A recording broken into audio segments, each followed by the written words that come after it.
на улице, наверное, градусов 30. И голову упечет так, что без головного убора точно не обойтись.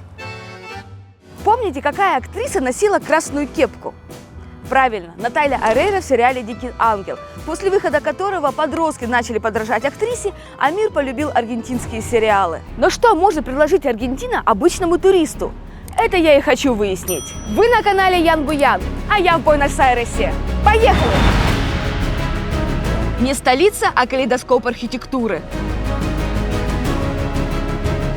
Какую экзотику можно увидеть в Буэнос-Айресе? Какие же они забавные.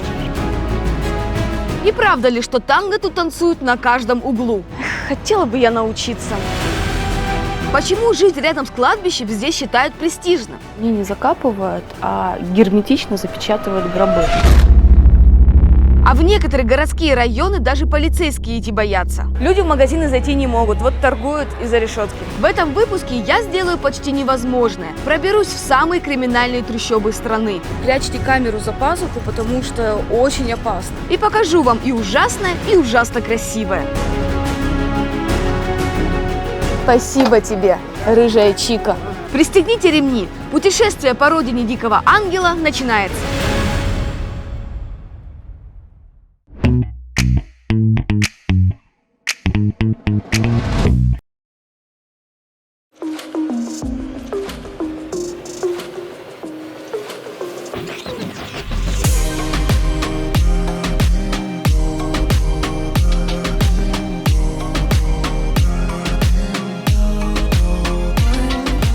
Ола, Буэнос-Айрес – столица и самый большой город Аргентины. Население почти 15 миллионов человек, а многие местные называют себя портеньес, что в переводе на русский – жители порта. Очень мило.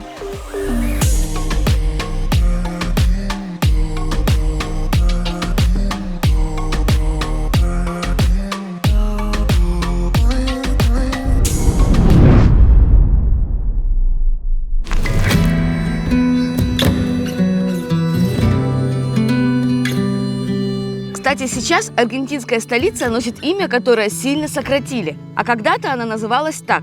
Тут надо взять побольше воздуха. Город Пресвятой Троицы и порт Госпожи нашей Святой Марии Добрых Ветров. Это дословный перевод с испанского.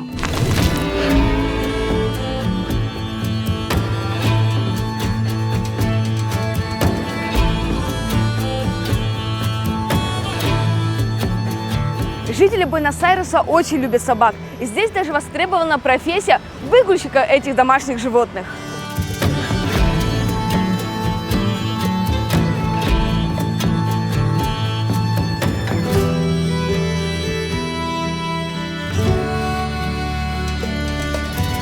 Буэнос-Айрес захватывает с первых минут. Красота повсюду. Но я немного забегаю вперед. В этом моем путешествии будет и очень жутко. В общем, полное погружение. А пока вот вам лайфхак. Никогда не снимайте деньги в банкомате. Дело в том, что за $100 вы здесь получите примерно 9000 песо.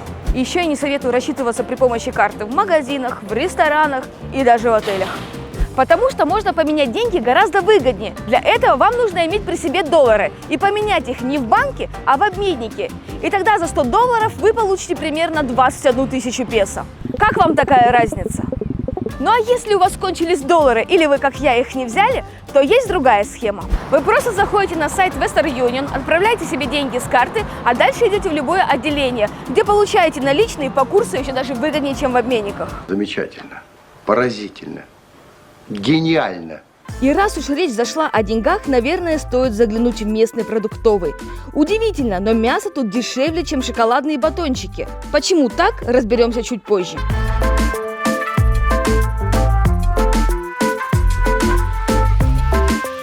Мало кто знает, но россиянам виза в Аргентину не нужна. Может, это ответ на нашу с вами давнюю любовь к аргентинским сериалам?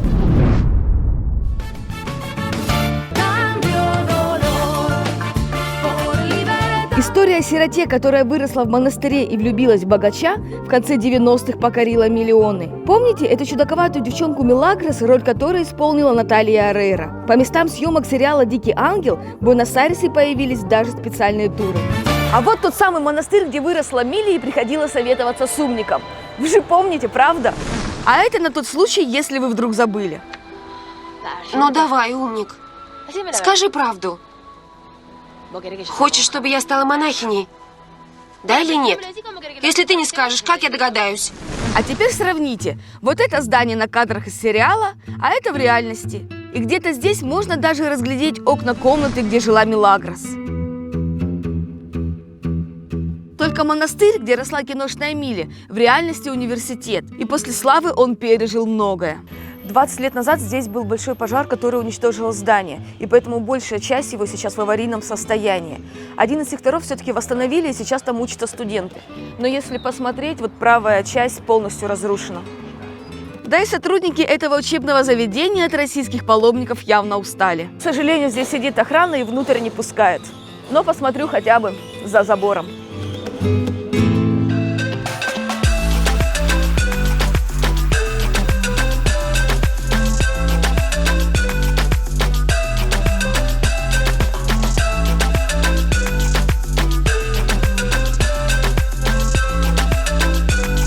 А вот футбол, который тоже прославил Аргентину, за высокими заборами не прячут. Называли Чумасера. Месси! О том, что я нахожусь в стране, которая натренировала одну из самых титулованных на планете сборных, понятно сразу. Из культуры нападающего, имя которого вы точно знаете. И кто это у нас здесь такой красивый? Наверняка Диего Марадона.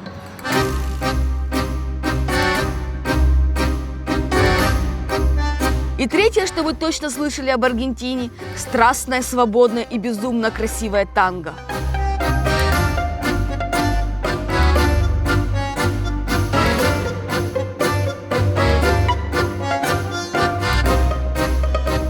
Танцевать аргентинцы любят, причем везде. И преподавателей здесь больше, чем учеников.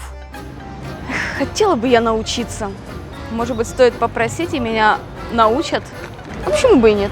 Было не было. Первый в жизни урок мне преподаст вот этот яркий аргентинец. Зовут его Орландо.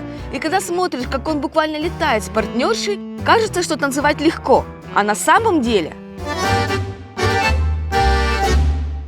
Right. Направо, налево, назад. Самое сложное не смотреть вниз, а смотреть на партнера. Work. Work. Relax, work. Расслабься. Я ничего не поняла.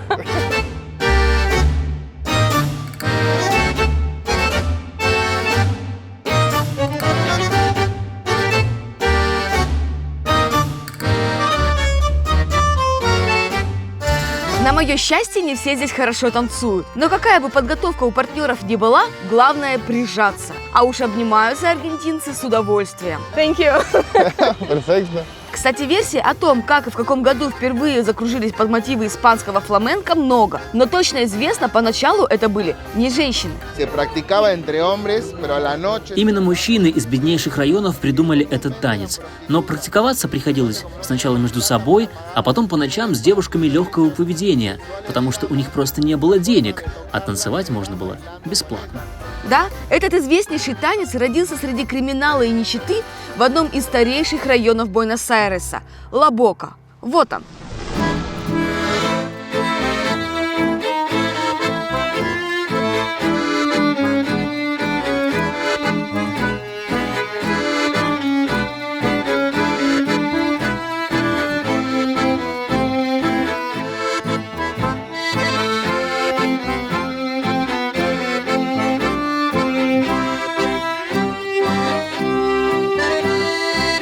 История города начинается именно с этого района. Здесь 500 лет назад испанский мореплаватель Педро де Мендоса основал колонию. И много лет устояли беднейшие лачуги рабов. Здесь же они построили порт, и сюда хлынули потоки европейских эмигрантов. А пока они строили этот порт, по соседству сделали свои дома такими, будто художник краски уронил. И ведь не промахнулись. Теперь это самый популярный среди туристов район.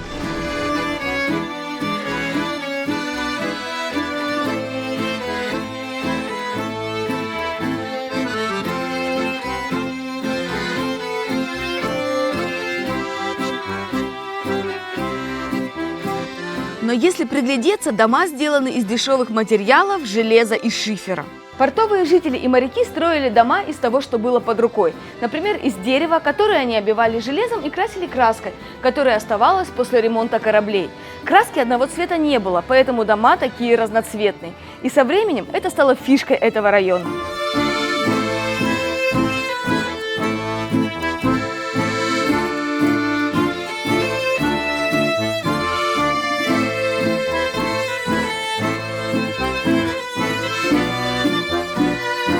Я полностью уверена, если бы Буэнос-Айрес находился в Европе, он был бы не менее популярен, чем Барселона или Париж. Чего стоит вот это причудливое сооружение? Называется оно «Мост женщины». А все потому, что многие улицы в этом районе носят имена знаменитых женщин страны. А сам мост – олицетворение танцующей танго-пары. Но если честно, я не вижу там пару танцующую танго. Наверное, это нужно иметь очень большое воображение.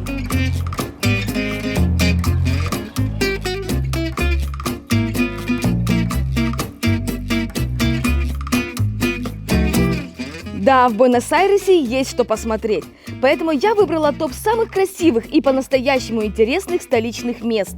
Поехали!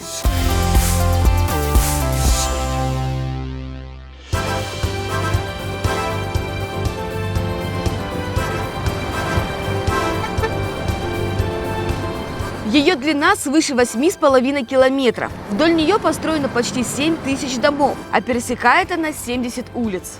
Одна из самых длинных улиц в Буэнос-Айресе, которая растянулась на 69 кварталов, Авенида Корриентес, это своеобразная аллея звезд, которая находится в Голливуде. Только Голливудская улица в 4 раза меньше, а Корриентес – одна из главных магистралей столицы, усыпанная театрами и музеями, магазинами и барами. Эта улица никогда не спит, поэтому здесь всегда можно встретить звезд Латинской Америки.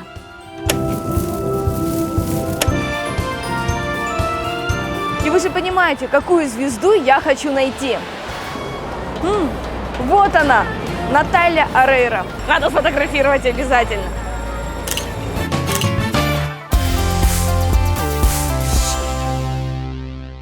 А следом в моем рейтинге идет самая широкая улица в мире. Точнее, бежит, едет и никогда не останавливается.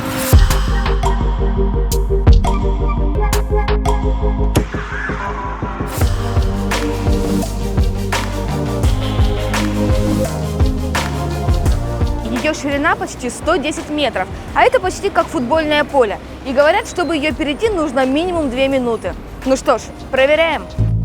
Таймер готов. Вперед!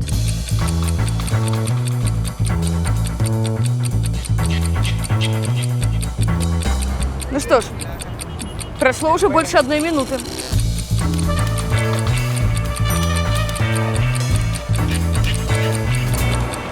Стоп! 2 минуты 6 секунд. И это я еще быстро шла. Но для аргентинцев она не просто самая широкая, а символ свободы. Именно на этом перекрестке более 200 лет назад был впервые поднят аргентинский флаг. А улицу назвали в честь принятия Декларации о независимости 9 июля. Именно в этот день она была подписана. А сама революция закипела на площади Мая. Это там, где дом президента в розовых оттенках. Именно здесь в мае 1810 года произошла революция, которую впоследствии так стали называть – Майской. И именно она положила начало процессам, которые привели к независимости Аргентины. До этого Аргентина была испанской колонией. Но после того, как страна обрела независимость, ее захватили военные, которые расстреляли десятки тысяч политически неверных. Каждый четверг 45 лет подряд сюда приходят женщины в белых платках и гуляют молча вокруг пирамиды. Так они пытаются привлечь внимание к пропаже их детей и наказать виновных. Отсюда и рисунки на асфальте в виде белых платков. Впрочем, немало тех, кто четверга не ждет. Например, сегодня сразу 2 митинга. Вот и сейчас здесь проходит какой-то митинг, выстроен палаточный городок прямо возле резиденции президента. Из-за вспыльчивого характера аргентинцев многие памятники администрация города перекрывает высоким забором. Но в принципе, если кто-то что-то хочет разрушить, забор не остановит.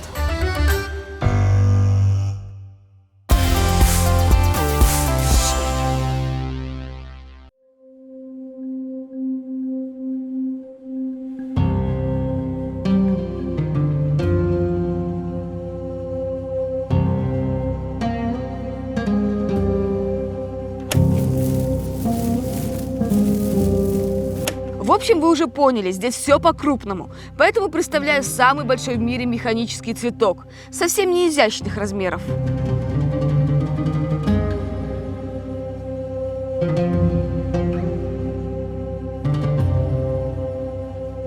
Стальная лилия вытянулась на 23 метра вверх и отрастила 6 лепестков по 7 метров в ширину. Да, огромный цветок. Между прочим, он весит 18 тонн. Для сравнения, это почти как вагон метро. На рассвете цветок открывается, а на закате закрывается. Вот так это выглядит в рекламных роликах. Мне кажется, это гениальная задумка. Но одно но. Цветок сейчас не работает.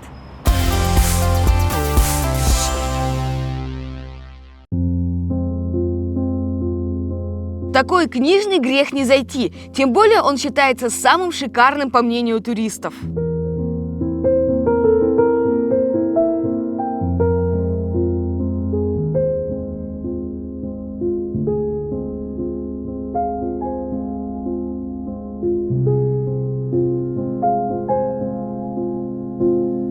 А признали его самым-самым вот почему. 100 лет назад здесь был театр, потом кинотеатр, теперь магазин. Но интерьеры при этом ни разу не менялись.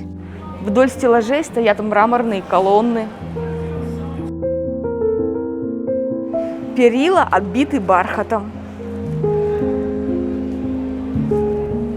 А на потолке фреска.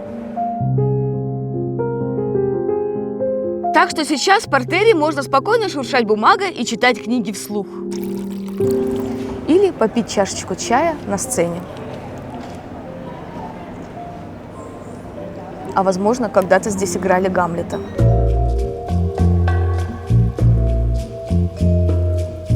Никогда не думала, что книжный магазин может быть настолько фотогеничным местом.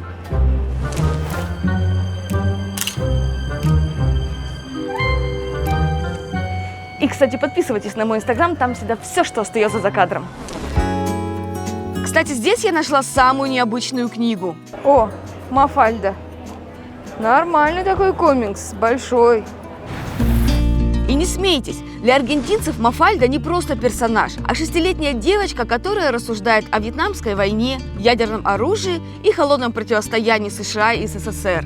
Такая вот политическая сатира. Эту маленькую девочку можно встретить во всех сувенирных магазинах. Она на открытках, она на магнитах.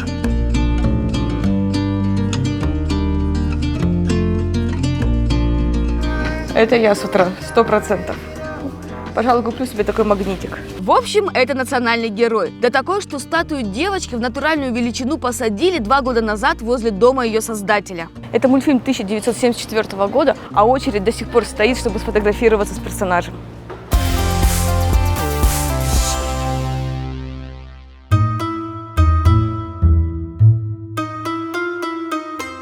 А вот еще одно самое-самое. Это для нас фикус комнатное растение, а здесь, в тропическом климате, деревья, живущие по 100 лет и дольше.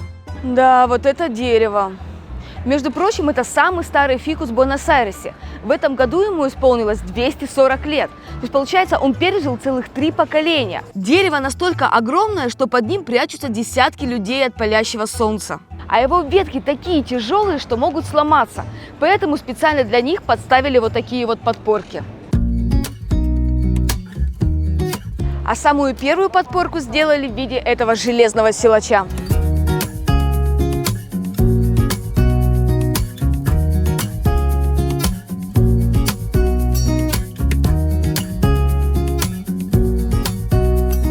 А листва настолько густая, что стала домом для попугаев. Какие же они забавные.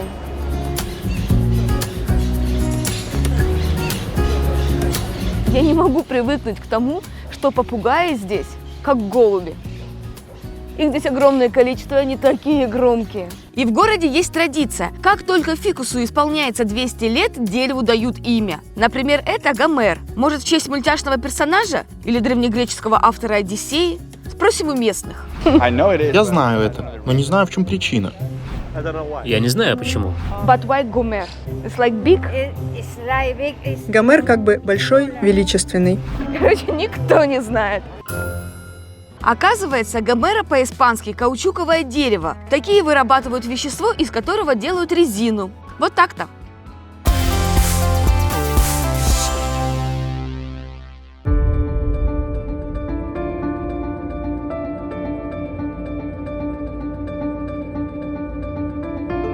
А то, как кладбище стало главной аргентинской гордостью, в голове не укладывается. Вот оно, Реколетто, элитное место для захоронений. Здесь греческие колонны, элегантные статуи и сложные мавзолеи.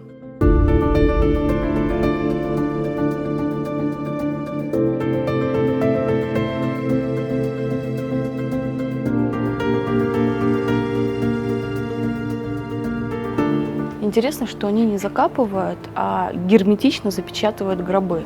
Они, походу, там в металлическом гробу, а металлический гроб уже обит деревом. Здесь захоронены самые богатые и знаменитые аргентинцы. Это гробница президента Аргентины.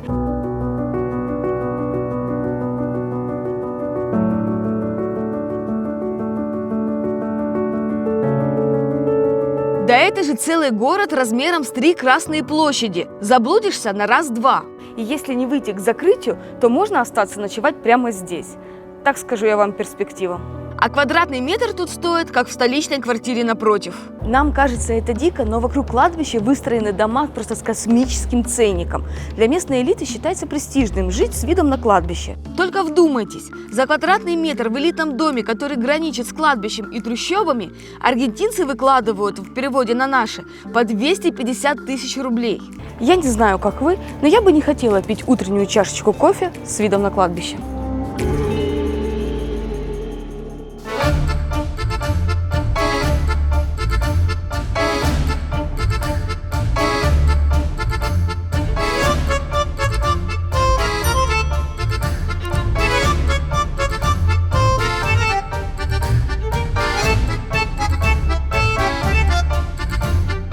За моей спиной находится английская башня. И это район Ретиро, самый маленький район Буэнос-Айреса. И вот здесь вот это богатый район. А буквально через 100 метров начинаются уже трущобы.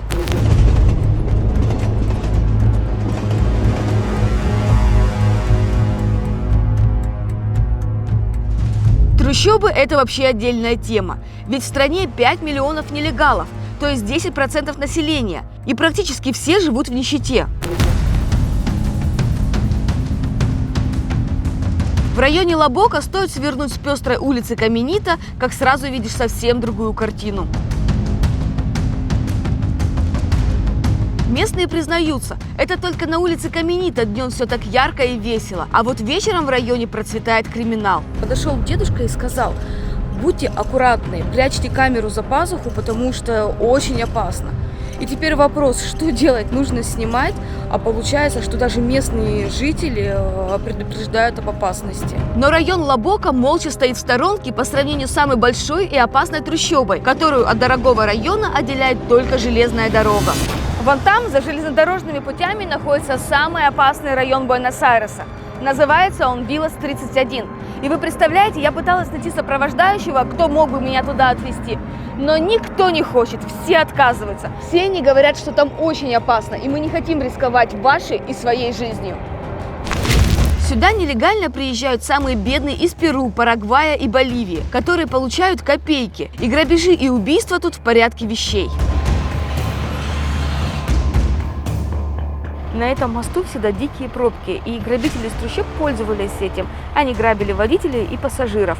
Поэтому между трущобами и дорогой построили максимально высокий и прочный забор. Власти собирались снести дома, но это оказалось очень дорого. Поэтому просто отгородили криминальный район забором. Аргентинцы сюда и близко не подходят. А я...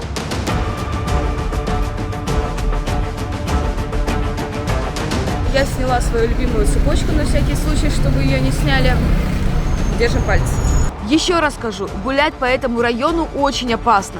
Я решилась на это лишь потому, что меня сопровождает полицейский, хотя и он согласился не сразу. Это опасно. Вы понимаете это? За свои услуги полицейский попросил 10 тысяч песо. В команде и гид Ксения. Она, кстати, единственная из тех, с кем я общалась, кто не побоялся пойти со мной. Ну, когда за мной полицейский идет сзади, я себя довольно хорошо чувствую.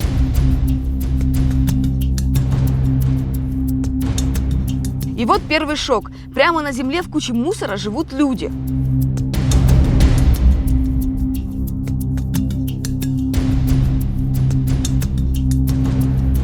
Небо почти не видно из-за проводов. Это потому, что коммунальные здесь не платят, а просто нелегально подключаются к городским фонарям.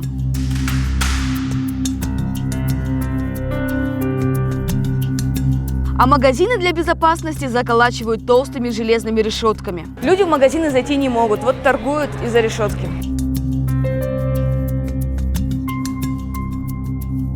Сколько человек здесь живет? Здесь живет по последней переписи 35 тысяч человек. А по неофициальной информации все 100 тысяч. Ширину строить места нет, поэтому сооружают верхние этажи. Местные шутят, мол, скоро в Буэнос-Айресе появится памятник трущобный Манхэттен. Здесь же все-таки обычные люди живут.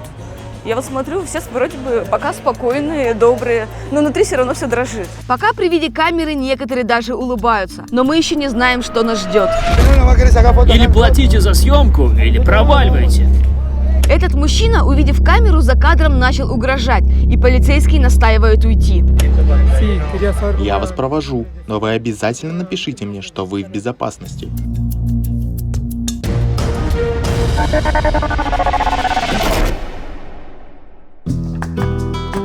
В трущобах было не до интервью, так что подробнее расспросить Ксению о жизни в Аргентине я решила уже в безопасном месте. Очень много людей живут в трущобах. Вот почему такая ситуация? У них из-за кризиса нет денег или маленькие зарплаты, или вот почему трущобы растут постоянно? Трущобы растут, потому что сюда, как в Москву тоже, да, всегда столица, она притягивает мигрантов. Как и из этой страны, которые едут на заработки, так и из соседних стран. Сюда едут часто люди из Перу, Боливии, Парагвая. Оказывается, проблема в том, что тут очень сложно арендовать нормальное жилье. Чтобы снять квартиру, вынь да положь гарантийное письмо от состоятельного друга или члена семьи. Подойдет и справка из банка с подтверждением, что на счет регулярно падают деньги. А люди-то трудовые мигранты, о которых мы говорим, которые приезжают, они не могут этого показать. Они, наоборот, едут сюда на заработки. И у них нет белой работы и счета в банке, куда бы падала каждый месяц зарплата. И тогда у них не так много выбора, куда заселиться. То есть это либо трущобы, либо у нас есть еще такое понятие, называется это отель-фамильяр. Вот отель-фамильяр – это как коммуналки, как общежитие примерно. Зато аргентинский паспорт получить не так уж и сложно. Легче всего это сделать через рождение ребенка. Ребенок, который у пары рождается в стране, он автоматически получает гражданство, и родители сразу же очень быстро получают вид на жительство, и через несколько лет паспорт, уже гражданство. Вообще есть еще варианты? Если нет ребенка, который здесь родился, ты не вышла замуж за аргентинца, какие еще есть варианты получить гражданство? Я знаю точно, что есть вариант ренты. Показать ренту. Это когда приезжает достаточно состоятельный иностранец, он показывает, что каждый месяц у него есть где-то какой-то доход, там, или даже от сдачи жилья, или зарплата, предоставляет все бумаги, объясняет, что хочет жить здесь, и получает сначала, конечно, вид на жительство. Обычно вид на жительство, насколько мне известно, на год, потом его продляют, и уже потом добираются до гражданства. После таких приключений в трущобах точно нужно перевести дух и расслабиться. Хорошо, что океан недалеко.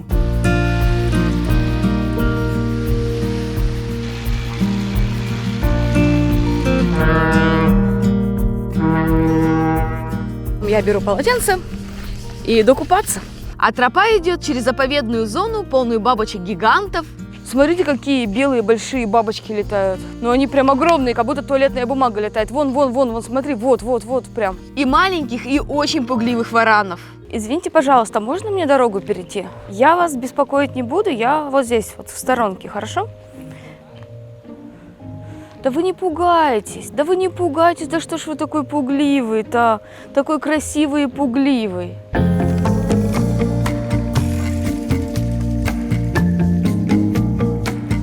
Я вообще не поняла, что происходит. Где белоснежные пляжи, как в Рио-де-Жанейро? Где здесь купаться? А все дело в том, что Буэнос-Айрес стоит на берегу самой широкой в мире реки Ла-Плата. Вот так она выглядит на фотографии со спутника. Видите эту коричневую полосу, уходящую в океан? А как вам этот мутный прибой? Правда, не из-за грязи, а из-за глины. Поэтому местные жители загорают и отдыхают за городом. Например, ранчо Дон Сильвано, который всего в 2 часах езды из столицы. И ты словно в гостях у бабушки.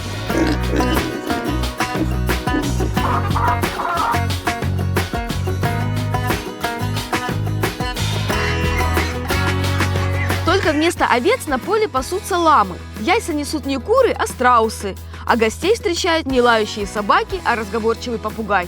Ты только моргни, я тебя отпущу. Ночью проберусь и отпущу. Ты согласен? Я по-испански? Я не понимаю по-испански. А она что? А он что? А вы-то как? А вы-то как отреагировали? Да ты же дай мне слово дай. Дай мне слово сказать.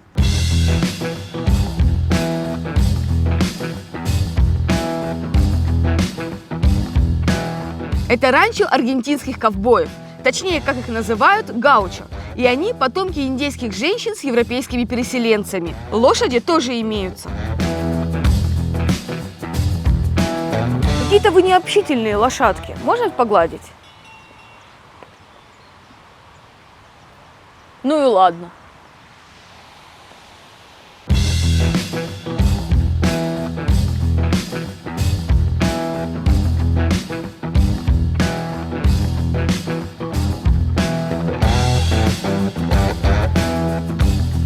Кстати, катание на лошадях входит в стоимость тура. Она выглядит спокойной, можно на нее сесть. Я буду звать тебя Солнышко. Только понять не могу, где у Солнышка тормоз. Тихо, тихо, тихо, стой, стой, стой, стой, стой, стой. Бррр, как там говорится? Бррр. И поворотников нет. Только в забор меня не впечатай, пожалуйста. Давай забор обойдем, окей? Забор обходим, молодец. В общем, наездница я так себе.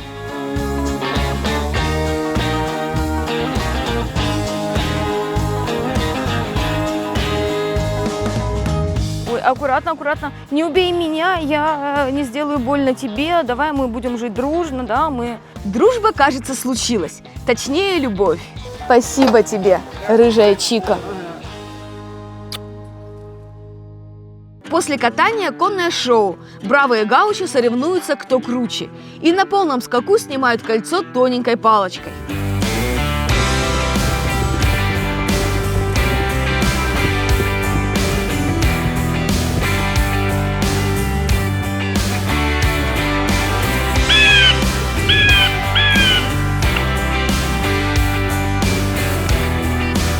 И на той, которой принадлежит кольцо, самый ловкий гаучо должен жениться. Придется теперь замуж вечером выходить. Но повременим пока с замужеством. Меня ждет потрясающий сытный ковбойский ужин. Вот он, на гриле поспевает. И это, конечно, мясо.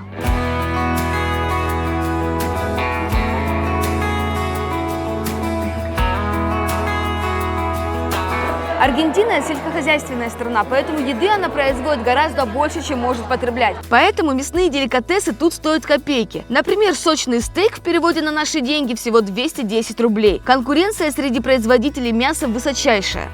И поэтому именно здесь можно попробовать самое вкусное мясо.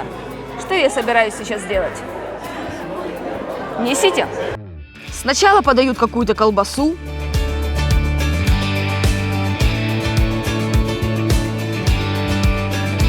Потом курятину. Вкусная курочка. Ну почему куски такие большие?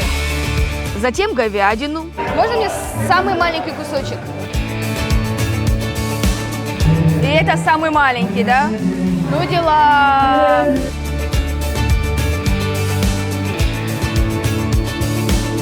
И десерт, съесть который я уже не в силах. Мне кажется, что это вареная сгущенка. Да, именно так и есть. Интересный факт, на самом деле, что аргентинцы считают, что это они придумали. Наивные. Правда ведь?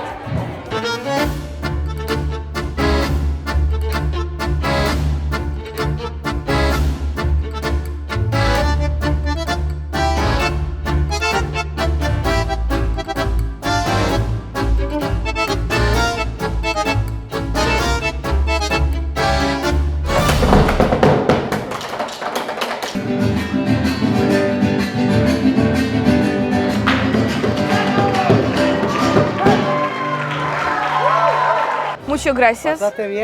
Thank you. Это было очень вкусно, но очень много.